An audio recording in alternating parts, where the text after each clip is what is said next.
The studio lights flared to life, and the room buzzed with anticipation. The producers had teased the night's segment for days, promising a clash that no one would forget. Donald Trump leaned back in his chair, a smug smile fixed on his face as he adjusted his red tie. Across from him, Denzel Washington sat upright, his eyes steady and unblinking. The crowd murmured, sensing electricity in the air before a single word was spoken. The moderator barely had time to introduce the guests before Trump cut in with his trademark bravado. "You know, folks, nobody knows success like me. I've built towers, businesses, entire empires. People admire me all over the world for what I've achieved." The audience reacted with a mix of applause and groans, and Trump tilted his head as if feeding off the division. Denzel let the pause hang in the air. Then, with a calm but razor-sharp tone, he fired back, "You didn't build anything worth admiring. You left bankrupt businesses, unpaid workers, broken promises. And now you're doing the same thing with America." The studio erupted, some cheering, some gasping, as Trump's grin faltered for the first time. "You bankrupt morality," Denzel continued, leaning forward, "the same way you bankrupt businesses. You squeeze people dry, walk away, and act like you're the victim. But this country isn't another casino. It isn't another failed deal. And the American people aren't your contractors you can cheat and silence." Trump's face flushed red as he slammed his hand on the table. "That's fake news. Lies. I've done more for America than anyone. You're just an actor reading lines, Denzel," he barked, his voice rising above the moderator's attempts to calm him down. But Denzel didn't flinch. His eyes locked on Trump's, steady as stone, while the audience leaned in closer. "No script here," he said quietly, his voice carrying the weight of truth. "Just facts. And the fact is, you've turned bankruptcy into your brand, and you're doing the same thing to America's soul." The audience exploded again, some standing to cheer, others booing, but no one looked away. In the first 30 seconds, the stage had already transformed into a battlefield, and Trump, for once, didn't look so untouchable. Trump shifted in his chair, clearly rattled but refusing to back down. He jabbed a finger across the table at Denzel, his voice booming. "You talk about morality? Give me a break. I've given Americans jobs, I've put this country on top again. People love me because I know how to win."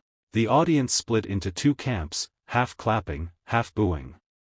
The tension inside the studio thickened with every second. Denzel leaned back, letting Trump's words echo for a moment before speaking. His voice was lower, calmer, but every syllable carried force. "Winning? Is that what you call stiffing contractors, leaving families broke, walking away from failed casinos, and bragging like it's brilliance? You didn't win. You left wreckage. And now you're leaving wreckage in the White House." The crowd erupted, a wave of cheers rolled through, drowning out Trump's attempt to cut him off. The moderator tried to interject, but the energy was uncontrollable. Trump slammed his palm on the desk again. "That's a lie. My businesses are successes, huge successes. Everybody knows it. Ask anyone." Denzel didn't blink. He leaned forward and delivered the line that pierced straight through the noise. "Ask the workers who never got paid. Ask the small businesses you crushed. Ask the veterans who stood outside your casinos begging for their checks." The silence that followed was deafening. For the first time, the audience stopped making noise, waiting for Trump's reply, but all he managed was a strained, defensive laugh. In that pause, it was clear, the battle wasn't just about politics. It was about truth versus denial, integrity versus spectacle. And Denzel had just landed the first heavy blow. Trump's face flushed red as the camera zoomed in, capturing every twitch of his jaw. He pointed at Denzel again, his words sharp, almost spitting them out. "You're nothing but an actor. You read lines someone else writes for you. Don't lecture me about business, don't lecture me about America. You've never been in the arena." His supporters in the audience clapped, desperate to drown out the sting of Denzel's earlier words. But Denzel didn't flinch. He let the applause fade before he spoke, his tone steady but razor-sharp. You think being an actor means I don't see reality? I've played roles, sure. But at least I knew it was a role. You've been playing a role your entire life, pretending to be a self-made man, pretending to care about the people you trample on. The crowd gasped, and then the noise swelled again. Trump tried to talk over him, raising his voice. I am self-made. Nobody's done what I've done. But Denzel cut him clean, his voice slicing through Trump's bluster. Self-made? You started with your father's millions, went bankrupt 6 times, and called it genius. If that's self-made, then every failed hustler on the street deserves your title. The reaction was electric. A section of the audience stood, clapping and cheering. The other side jeered, shouting, "Fake," and "Liar." The moderator's pleas for order were drowned out completely. Trump leaned forward, eyes burning with fury, slamming his fist once more on the desk. You don't know what it takes. You've never run a business, never run a country. People want strength, and I give it. Denzel, without missing a beat, leaned in closer, his eyes locked on Trump's. Strength isn't measured by how many people you exploit. Real strength lifts others up. Yours? It leaves them in the dirt. The line hit like a thunderclap, and the room exploded again, this time louder than before. The moderator's gavel slammed against the desk, but the noise in the studio was uncontrollable. Half the audience roared in agreement with Denzel, while the other half booed and shouted Trump's name. It felt less like a televised debate and more like a battlefield, and Denzel stood in the center, refusing to back down. Trump raised both hands, signaling for his supporters to quiet. His voice rose above the chaos, dripping with sarcasm. Oh, listen to this Hollywood preacher. He wants to tell America what morality looks like. He reads scripts for a living, folks. Scripts. And he thinks that makes him an expert on leadership. The camera cut to Denzel, who slowly shook his head, a bitter smile on his face. He leaned into the microphone, his voice low but cutting, making everyone lean closer to listen. You talk about scripts, Donald? The biggest script in America is the one you've been acting out for decades, pretending to be a businessman, pretending to be a leader, pretending to care about this country. It's all theater, and you're the clown at the center of the circus. The word, clown, made the crowd erupt. Some laughed, some booed, and Trump's face turned scarlet. He slammed the desk again, harder this time, his fist leaving a dull echo in the studio. Don't you dare call me that. I built towers, casinos, an empire that the world respects. Denzel didn't let him finish. His tone sharpened, cutting through Trump's words like steel. An empire? Built on lies, debt, and broken promises. You bankrupt morality the same way you bankrupt businesses, fast, reckless, and with no care for who pays the price. And you expect America to call that strength? The studio went silent for a moment, the weight of his words hanging heavy.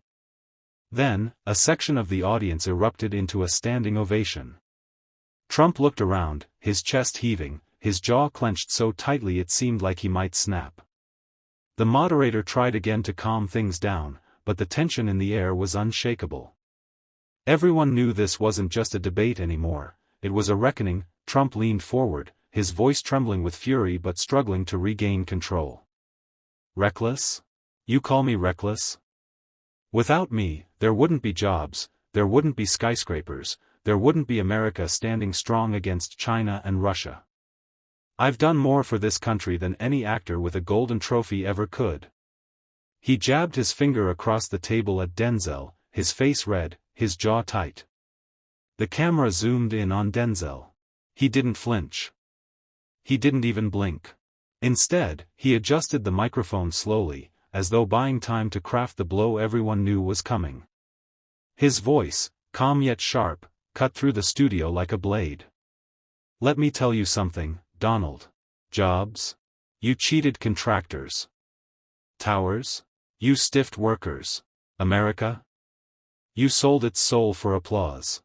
And when the bill came due, you shoved it into bankruptcy court. Gasps filled the studio. Even the moderator froze mid-sentence, eyes wide. Trump supporters tried shouting over the noise, but their chants were drowned out by the crowd's roar. Denzel didn't raise his voice, he didn't have to.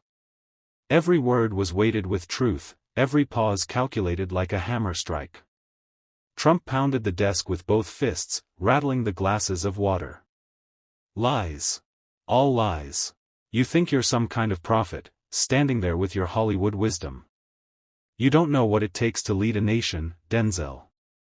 You don't know the deals I've made, the strength I've shown. You don't know power. Denzel leaned back, his expression one of exhausted disgust. Power? You confuse power with greed. You confuse leadership with fear. You confuse respect with fear of your lawsuits, your threats, your noise. America doesn't need a man who bankrupts his own name to pretend he can save theirs. America doesn't need a clown dressed up as a king. The audience exploded. Some stood, cheering, while others hurled insults at Denzel. The tension was unbearable, the studio on the edge of chaos. Yet amid the uproar, one truth was undeniable: Trump had been cornered. And Denzel wasn't done yet. The moderator tried to restore order, his voice cracking through the chaos. Gentlemen, please, let's not lose control here. But control was already gone. Trump supporters shouted, "Fake news," while others chanted Denzel's name like he was leading a rally instead of sitting in a TV studio. The camera zoomed between the fury on Trump's face and the steady, unshaken composure of Denzel Washington. Trump slammed his palm flat against the desk, his words seething. You think you can humiliate me? You think you can stand here and lecture me about morality? I've built towers, casinos, golf courses, an empire, while you stand there pretending you're some saint because you read lines off a script. You don't know real sacrifice. Denzel leaned forward, his voice lowered to a near whisper, but the silence it drew was louder than any shout. Sacrifice? Real sacrifice is a soldier's coffin draped in a flag. Real sacrifice is a mother raising her children alone because you closed a factory for profit. Real sacrifice is Americans paying the price for your bankruptcies and your ego. Don't talk to me about sacrifice, Donald, you wouldn't recognize it if it was written on your checks. The room erupted again, this time with a mix of cheers and stunned gasps. The audience could feel the sting in every syllable. Trump's jaw clenched so hard it looked like it might crack. He stood abruptly, knocking his chair back. I've given more to this country than you ever will. I made America respected again. You. Denzel interrupted without raising his voice, slicing through Trump's eruption like steel. You made America a punchline. You bankrupt morality the same way you bankrupt businesses, loud, reckless, and leaving others to clean up the mess. And the saddest part? You don't even see it. The moderator buried his face in his notes, knowing this debate was no longer his to control. The clash wasn't about policy, it was about truth colliding with ego. And at that moment, Trump's empire of bluster seemed smaller than ever. The camera panned across the audience, some leaned forward, hands over their mouths in disbelief, others whispered feverishly into their phones, no doubt tweeting every word. The tension wasn't just in the room, it was pulsing into millions of homes, live and unfiltered. Every network banner screamed, "Breaking, Denzel versus Trump." Trump jabbed his finger toward Denzel, his voice trembling with rage. You're an actor. That's all you are. You make speeches someone else writes, you play heroes someone else imagines. I am the real thing. I built a movement. You're nothing but Hollywood make-believe. Denzel didn't flinch. He leaned back in his chair, calm but sharp, his eyes locked on Trump's. Donald, even in Hollywood, a fraud eventually gets exposed. The difference is, when a movie ends, the credits roll and no one's lives are destroyed. But when your bankruptcies roll, thousands of workers lose their homes, their jobs, their dignity. That's not a script. That's reality, and it's on you. Gasps filled the studio. One man in the front row muttered loud enough to be caught on a microphone, "He's right." The audience began clapping, then roaring until it was impossible to ignore. Trump's lips tightened, he shouted over the noise. Those workers were collateral damage. That's business, that's how winning is done. Denzel's face hardened. Collateral damage? You're talking about Americans as if they're disposable. That's not business, that's betrayal. You can bankrupt buildings and casinos, but when you bankrupt morality, when you bankrupt trust, there's no Chapter 11 to save you from that. The crowd stood, some chanting Denzel's name like it was a rally. Trump supporters screamed back, but the chants of Denzel, Denzel, were louder, heavier, undeniable. It wasn't just an argument anymore, it was a battle over who owned the truth. Trump looked rattled for the first time, his posture stiff, his eyes darting as though the walls of the studio were closing in. He tried to raise his voice, but it was swallowed by the roar of the crowd. And through it all, Denzel sat still, like a man who had already won. Trump finally slammed his hand on the table, his voice straining against the noise. "You don't get it, Denzel. I won. I was president. That makes me right, that makes me the leader this country wanted." His face was red, veins pulsing, every word dripping with desperation. Denzel leaned forward slowly, his calmness cutting through Trump's chaos like a blade. Winning an election doesn't erase the truth. You didn't lead, you sold America like one of your casinos. You traded trust for profit, compassion for headlines, unity for division. And now? The receipts are here, and the people are reading every line. The crowd erupted again, some clapping, others shouting, but the weight of Denzel's words landed harder than the noise. Even the camera zoomed in on his face, knowing this was the line that would replay on every news channel, every social media feed, for days. Trump tried to laugh it off, but it came out hollow. "Oh please, morality lectures from Hollywood? You don't know what it's like to run a country. You don't know what it takes to be me." Denzel shook his head, his voice steady but edged with fire. "To be you? That's the easiest thing in the world. You just take, brag, blame, and repeat. But to be a leader? That takes sacrifice. That takes accountability. And that's something you've never understood." Gasps filled the studio once more. A woman in the audience yelled, "Say it again, Denzel," and the chant began, "Say it again. Say it again." The sound shook the walls of the studio like thunder. Trump's face twisted with fury. He stood, pacing like a cornered animal, pointing wildly at the crowd. "This is a setup. This is fake. You're all brainwashed." But his words only fueled the fire. Denzel didn't stand. He didn't need to.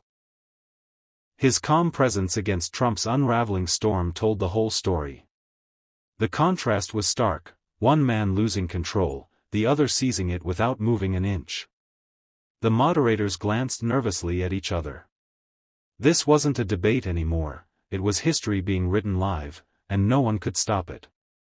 The studio was on edge, yet nobody dared to move. Denzel leaned forward, his voice carrying the weight of every frustrated American who had grown tired of empty promises. "Donald, you've bankrupted hotels, casinos, airlines, every business you touched bled dry. And now, you're doing the same thing with morality. You treat truth like it's a currency you can devalue, spend, and then abandon when it no longer serves you." His words sliced through the air like a blade, and the audience gasped, some clapping nervously while others sat frozen. Trump slammed his hand against the table, his face flushed red. "I built an empire, Denzel. More than you'll ever understand. Morality? Don't preach to me about morality when Hollywood is filled with lies and filth." His voice shook with rage, but behind the bravado, a flicker of unease betrayed him. Denzel didn't flinch. He rose slowly from his chair, commanding the room without raising his tone. "You confuse empire with exploitation. You confuse leadership with spectacle. And now, you confuse loyalty with fear. That's why America is crumbling under your shadow.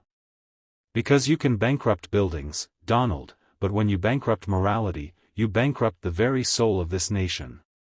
The crowd erupted, cheers, shouts, even standing ovations. The tension exploded into a storm. Trump tried to interject, waving his arms wildly, but the noise drowned him out. For the first time, his words seemed powerless, while Denzel's truth thundered. Trump's face twisted with fury as the chants of the audience grew louder, "Denzel! Denzel!" His attempt to shout over them only made the chaos worse. He pounded the desk, yelling, "This is a witch hunt. Lies, all of it." But the more he screamed, the more he looked like a man cornered, drowning in the very noise he once thrived on. Denzel, however, stayed calm. His silence spoke louder than Trump's rage. When the room finally hushed enough to hear him, he raised a hand and delivered the final blow. "Donald, the difference between us is simple. You think power is about taking, I know power is about giving. You think leadership is about fear, I know it's about trust. You've bankrupted morality, but tonight America sees that truth can't be foreclosed." The audience erupted again, but this time it wasn't chaos, it was thunderous, unified applause. Even those who had come in skeptical leaned forward, realizing they had just witnessed a moment that would ripple far beyond the studio. Trump, his jaw tight, looked smaller than ever. His empire of bluster seemed to shrink under the spotlight, while Denzel stood firm, his presence radiating strength. The camera zoomed in on the two men, the contrast undeniable. And as the broadcast cut to black, one truth lingered: the empire built on lies had just been shaken by a man who refused to bow, and America was watching. Tonight wasn't just about politics, it was about truth. You saw it, you felt it. When lies are challenged, they crumble. When courage speaks, it echoes. Remember this moment, because it's not just a debate, it's a wake-up call.